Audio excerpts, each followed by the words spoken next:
Hey there, pen pusher. Welcome back to another episode of the Ink and Impact podcast. This week, I'm continuing with my author summer school series, and today we're specifically talking about how to start an author blog.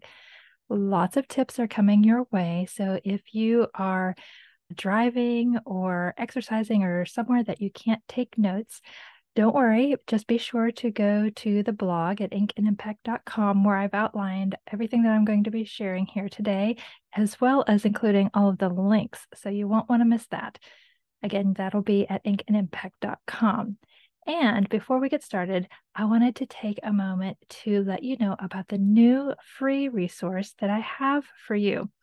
One of the biggest struggles that writers have is determining which publishing platform they should use, whether it's traditional, hybrid, or self-publishing. Which one is right for you?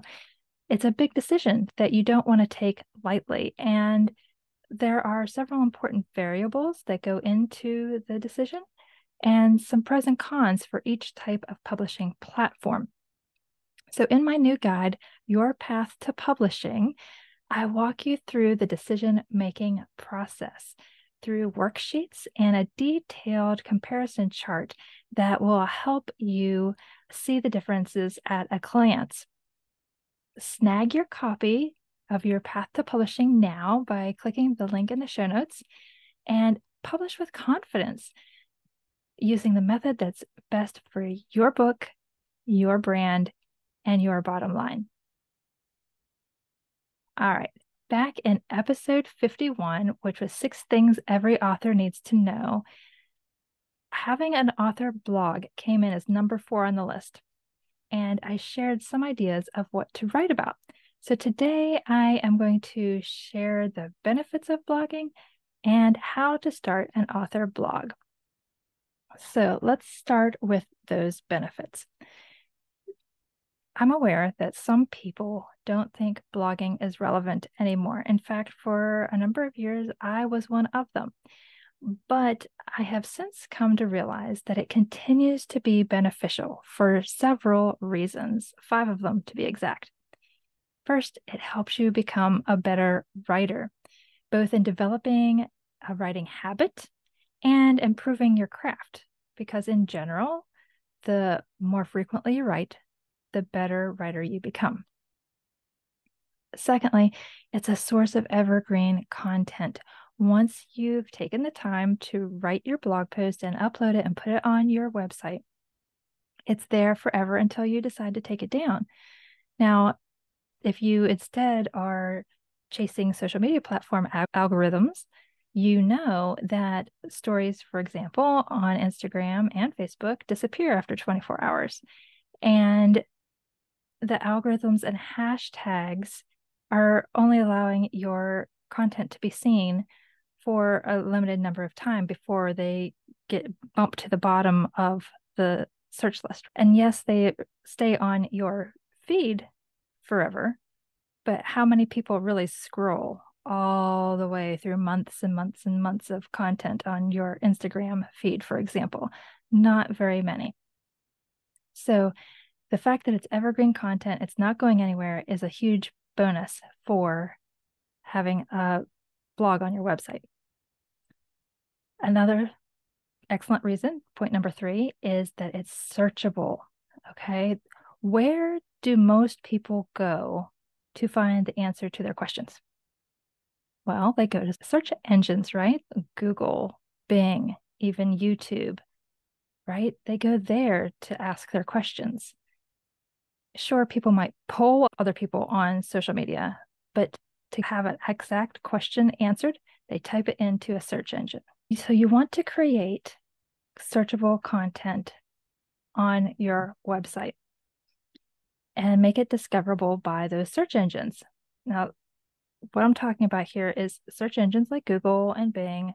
They have their bots that crawl websites every day after they've been indexed in their site. They crawl them every time something new pops up, like a change is made to a website.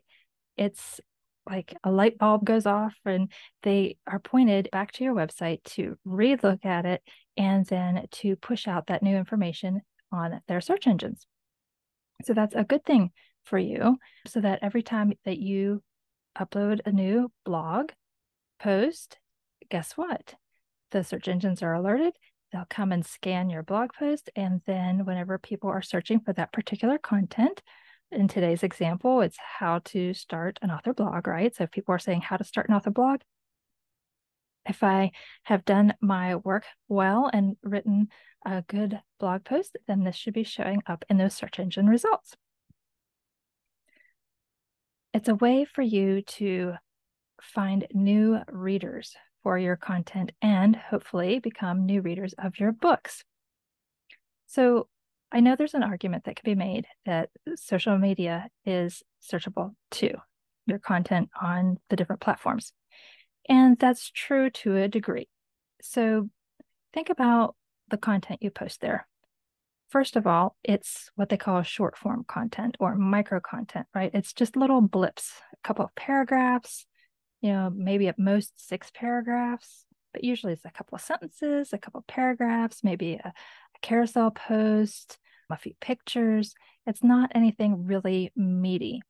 It's great for quotes. It's great for those little one-liners that people are able to remember or want to share. But as far as learning how to do something, most people aren't going to search on social media.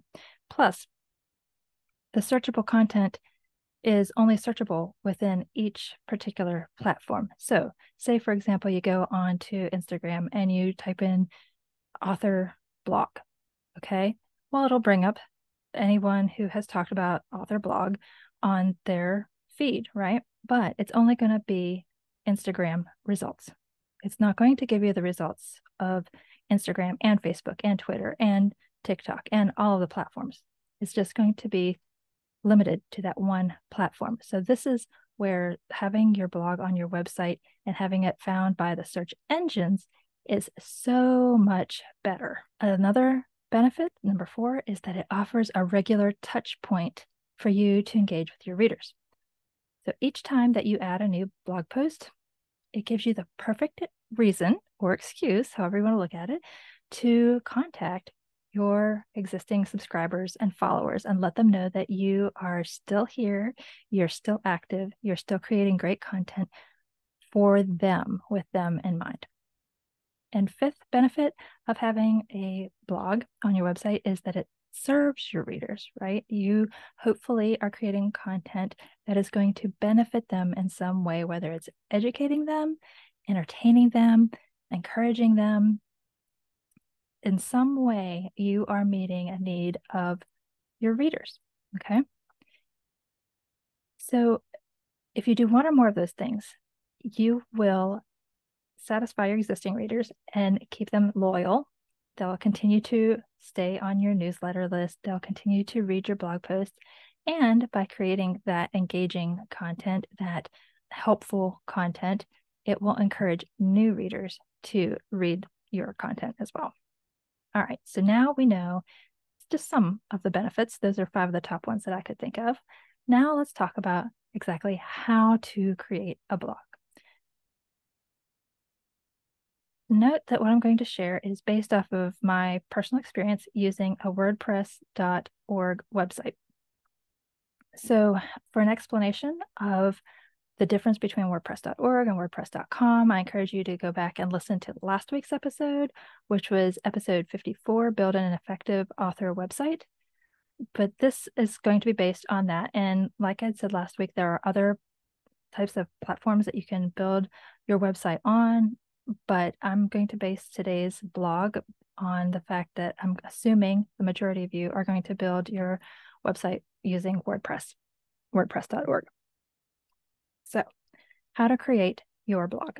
First, you want to name your blog, okay? For years, I just had blog on my blog page, right? But then whenever I began this podcast, I wanted to make it known that it was related to this podcast. So after every episode, I create the blog version and put it on my blog. And so I obviously called it Ink and Impact Blog. All right. So name your podcast, or yes, if you have a podcast, definitely name it. Name your blog and try to keep the name short and simple. There's not a lot of bandwidth before it flows on to the next line, especially if your readers are on their mobile devices. So try to keep it short and simple, easy to memorize. Secondly, determine the topics that you will write about. I think this is probably a given. Most of you know this, but it's important to know what you're going to talk about before you actually start a blog so you can determine if it's something that's going to hold your interest long enough to blog about it, to make sure that it is going to be relevant to your readers, that you're serving them in some way. Again, like I said, whether it's educating, entertaining, or encouraging them. And you want to make sure that since you're an author, what you're writing about relates in some way to your books and the content you provide in those books. And I got into a little bit about what to write about in your blog. Episode 51, 6 things every author needs to know. Now we're going to create a blog schedule. So this is important to create from the outset too. How often are you going to blog? Are you able to blog every week, every other week, once a month? Not too many people are able to blog every single day. There are a few out there, and I happen to know a couple of them, but they're not really putting out long form content every day. Some are, but it's a bit of a stretch for most of us to make the time to blog every single day.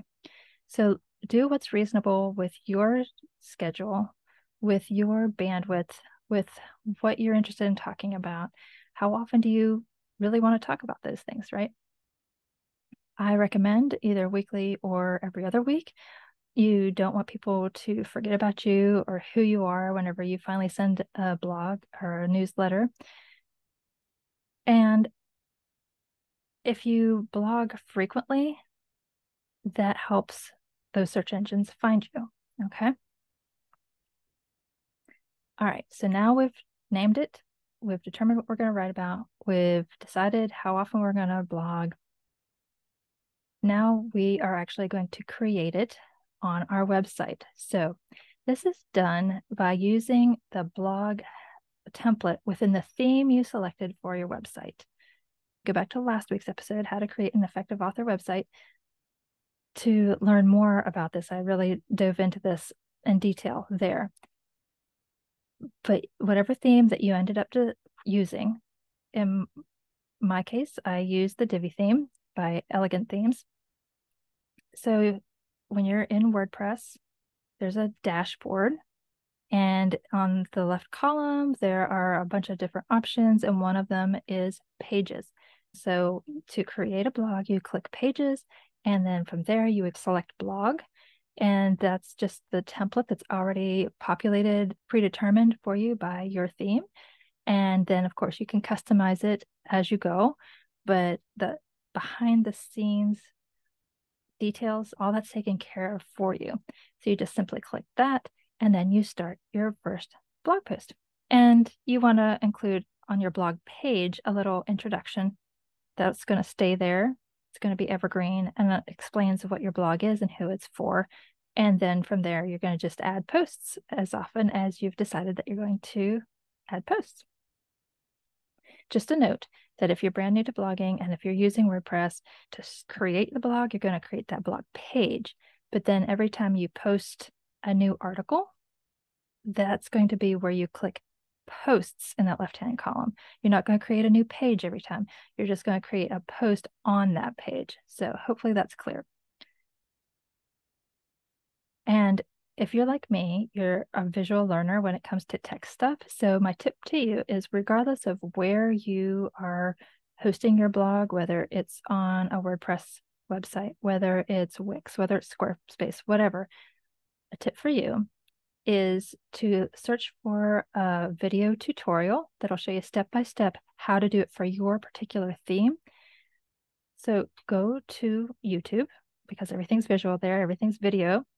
And in the search bar of YouTube, type in how to create a blog with blank theme and insert the name of your theme. And then we also want to incorporate and activate a comments section. All right, this is where we're going to engage with our readers, the people who have taken the time to read our blog. We want to invite them to drop their comments, drop their questions, and then interact with them through the comments.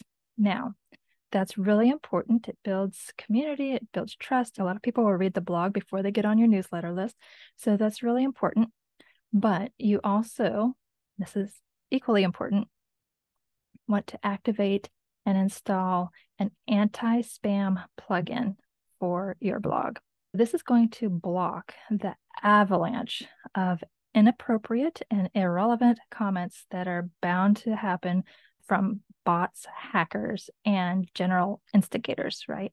They're just out there. That's what they do. They just scroll, they just type in code, and then they just love to blast blogs. You want to control what appears in the comments of your blog. So make sure that you get an anti-spam plugin. And again, I referenced a few of those in last week's episode. So we know the benefits of creating an author blog, and we've walked through the basics of how to create a blog. And hopefully you follow those steps and create one, but then you can't just sit back and say, oh, okay, I created a blog. Everybody's going to flock to it. No, unfortunately, that's not going to happen. Just like people don't automatically flock to your books, you need to market your blog as well. So how can you do that? Well, share your blog posts in your newsletter. You want to continue to provide value to your existing subscribers and followers and readers, but you also want to provide an opportunity for them to share your information. If you don't already have a newsletter or an email list, you're going to love next week's episode because that's next week's topic. But getting back to the author blog. So you're going to share your blog post on your newsletter. You can reference your blog in your bio. Okay, so which bio am I talking about? Well, obviously the ones that are on social media, right? Your profile, your bio. You want to include your blog there. Talk it up, let them know. And then also in your bio or your about page on your website, sometimes people will be Googling you and they'll land on your about page. Let them know that you write the blog and share the name and then give a link to that blog. And if you're an author who also speaks, include the blog on your media kit, on your bio there. So lots of different places that you can put it. You also obviously want to talk about your blog on social media. So if you've just written a new blog, have uploaded it, it's now live, you can go to social media and talk about it. It doesn't have to be that day. It can be a couple of days later to generate new traffic to that blog post. Don't be afraid to share about it. Don't be afraid to just open up a story and talk about it, start a reel and talk about it, or post a carousel with a couple of tips, but don't share them all. Point them back to that blog. So that's another way that you can market your blog. And the final thing that I'm going to touch on, SEO, search engine optimization. You definitely want to learn the basics of this. I put it off for years, and it wasn't actually until this year that I finally decided to learn some basic SEO tactics. And let me tell you, I'm kicking myself that I hadn't taken the time and effort to learn them earlier, because while I still have a lot to learn and a lot to do with it, I've already seen some definite growth, and it's just something that I really should have done earlier because I would have been a lot further along with my reach had I done so. But I put it off because just the name of it sounds so technical and I just didn't want to deal with it. But if you can learn the basics of at least using keywords and some other really simple strategies, they're out there. I'm not the expert, so I am not going to share them with you. I just wanted to share that you should learn basic SEO strategies to help your blog posts rank higher in the search engine rankings. So I know I've shared a lot. Like I said, if you weren't able to take notes, know that you can go to inkandImpact.com, read the blog version where it's going to be outlined for you. There will be links to the past episodes I referenced. And I just want to end by thanking you for listening. And if you have not already subscribed to the Ink and Impact podcast, please do so. You can do that on your favorite podcast player. You can do that over at inkandimpact.com. And of course, if you're watching this on YouTube, please click that subscribe button below. All right, if you have any comments or questions about today's episode, I would love to hear them. Please head on over to the Inkwell Collective, which is my free community for Christian writers, using the link in the show notes. I'll have it in the blog version as well, but you can also just click in the show notes to be taken there right now to join the free community. That's where we can interact, engage, talk about all kinds of things. It's a place where you can ask your questions, not only to me, but to the other members and to get to know other fellow Christian writers. So take advantage of that. And with that, I will call it a day, and I look forward to speaking with you next week. Have a blessed week.